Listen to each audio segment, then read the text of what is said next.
Pak Muzamil, kan dalam diskusi kita yang lalu-lalu sudah dijelaskan Pak Muzamil bahwa Habib itu adalah orang yang nasabnya atau keturunannya Rasulullah Muhammad SAW. Iya, iya. Nah sekarang kalau nasab atau keturunan yang dimaksud itu kan level biologi apa level ya biologis, antropologis, kultural gitu ya, atau level ruh atau level nur, level nur kan begitu. Ya, nah, ya. Kalau pakai level jasad,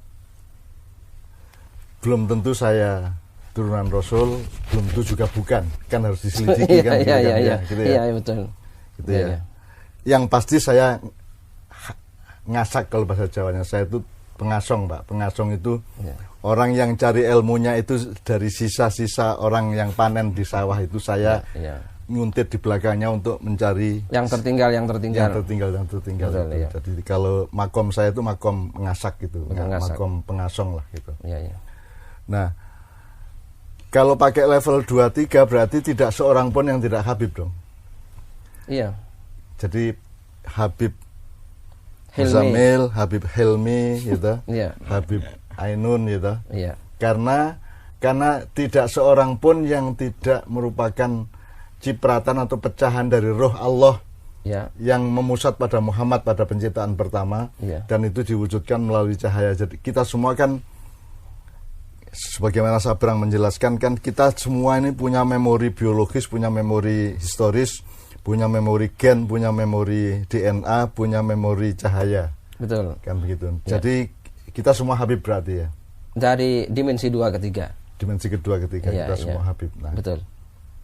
Maka kenapa kita itu ketika Islam disentuhkan kepada kita mesti ada respon, asalkan disampaikan dengan cara yang baik. Gitu ya. Maka kalau Imam Ghazali menyatakan aslinya orang itu kalau tidak menganut Islam bisa karena cara penyampaiannya yang kurang tepat. Nah, kita semua Habib ini tidak lantas kita bergembira begitu saja tanpa implikasi dan konsekuensi kan gitu. Kalau kita ini Habib, ya Habib Muzamil, Habib Hilmi, Habib Najib itu ya, berarti saya punya tanggung jawab, punya beban, punya kewajiban sebagaimana yang sudah dilaksanakan oleh Rasulullah, kan begitu kan? Betul.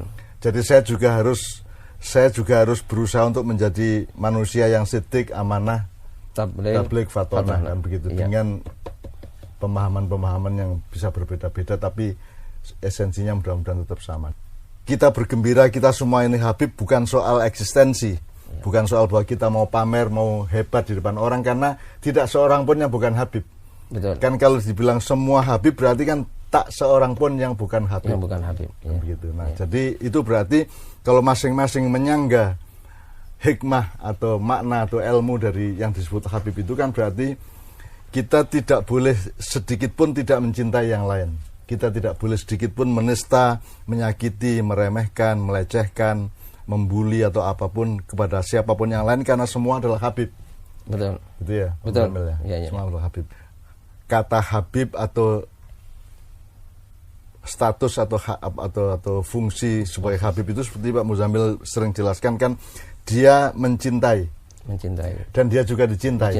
Kan gitu. Jadi Habib adalah orang yang mencintai Rasulullah dan Allah, yang juga dicintai Allah dan Rasulullah. Kan gitu. Karena semuanya Habib itu dikata hub atau mahabbah, berarti mestinya hubungan antar kita itu ya hubungan saling mencintai.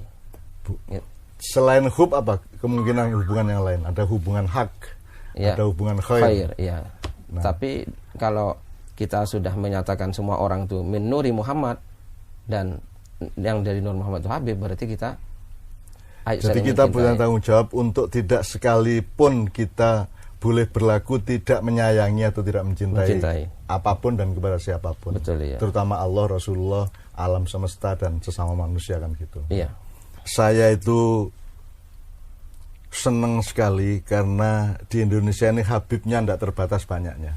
Betul. Ya toh? Iya. Jadi di Jakarta banyak, di Jogja banyak, di Surabaya banyak, di Madiun, di Semarang, di Makassar, di mana-mana banyak Habib. Betul. Bahkan di setiap kabupaten saya tidak bisa menemukan yang tidak ada Habibnya. Betul. Bahkan sampai ke setiap kota itu ada Habib semua. Jadi ada orang-orang yang keturunan Rasulullah baik secara jasad, secara roh maupun secara nur ya. Iya. Itu membuat kita bergembira. Itu kalau secara gampangannya itu membuat kita pasti selamat lah. Kita pasti tidak hancur lah. Kalaupun tidak selamat ya tidak hancur lah. Betul. Gitu. Betul. Gitu ya. Karena bertebaran orang-orang yang dicintai Allah, dicintai oleh Rasulullah, sehingga kita dompleng di belakangnya. Betul. Ya. Karena beliau-beliau adalah orang yang bisa menciptakan dan memelihara keseimbangan kehidupan sebagaimana Allah wasama arafa'aha wa wadu'al mizan. Maka menurut saya apapun saja yang terjadi di Indonesia, sedolim apapun, sebrutal apapun, sekejam apapun, setidak jujur apapun, tetap secara keseluruhan kita akan tetap diselamatkan oleh Allah karena saking banyaknya penyeimbang karena penyeimbangnya tetap tidak terbatas jumlahnya. Betul. Kan itu. Betul. Kegembiraan saya itu bukan hanya soal nasib kita di depan Allah. Ya.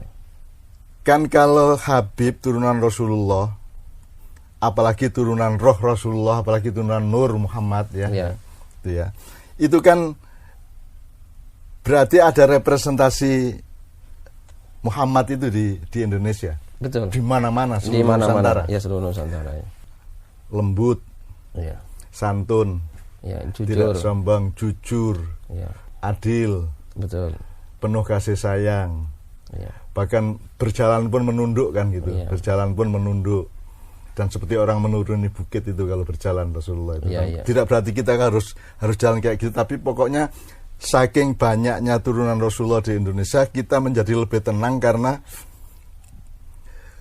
karena berarti frekuensi kejujuran, frekuensi keadilan, frekuensi kelembutan, kesantunan, kebijaksanaan itu sangat mencukupi di seluruh Nusantara. Betul. Jadi dengan keadaan politik atau keadaan budaya kayak apapun saja, kita tidak cemas karena toh banyak penyeimbangnya kan itu. Banyak penyeimbangnya, betul. Ya.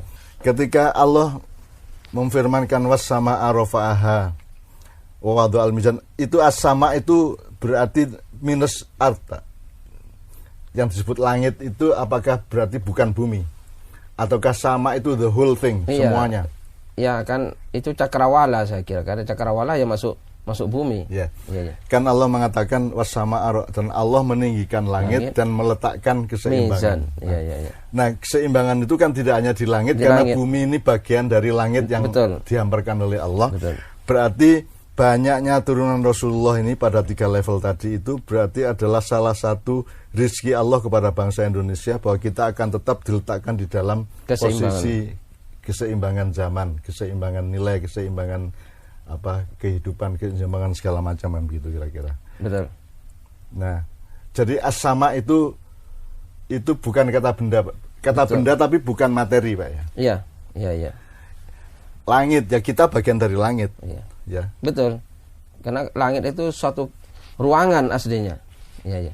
Satu ruangan yang kita belum tahu berlapis-lapis sampai 7 kita belum tahu. Pokoknya itu satu ruangan di mana bumi termasuk. Jadi kalau kita ke bulan kan bumi ini jadi langit kan. Gitu. Kalau kita ke Mars, ke Pluto, ke Neptunus, ke Jupiter dan sebagainya kan bumi termasuk langit. Sehingga sesungguhnya Allah meninggikan langit itu rafa'aha loh Pak. Iya. Was-sama'a rafa'aha. Jadi Allah sendiri menjunjung langit itu. Iya. Artinya bukan Allah meletakkan. Kalau meletakkan wadu'aha. Iya. Tapi ini rafa'aha. Iya. Jadi Allah itu begitu menghormati makhluknya sehingga Allah meninggikan atau menjunjung. Gitu ya Pak ya. Iya. Was-sama'a rafa'aha, bukan wadu'aha, tapi rafa'aha. Baru wadu'al mizan, baru yang ditinggalkan diletakkanlah keseimbangan atau neraca itu. Nah, neraca ini kan bisa segala macam arti. Neraca budaya, neraca politik, neraca dagang, neraca uang, neraca psikologis, neraca segala macam. Dan Allah menjamin bahwa Allah sendiri yang meletakkan keseimbangan itu. Nah, itu kita temukan di Indonesia bahwa ternyata memang banyak sekali keturunan Nur Muhammad, Ruh Muhammad maupun Muhammad bin Abdullah di Indonesia. Jadi kita bersyukur dan kita optimis. Berarti lembut lah orang di mana-mana, saling lembut satu sama gitu ya.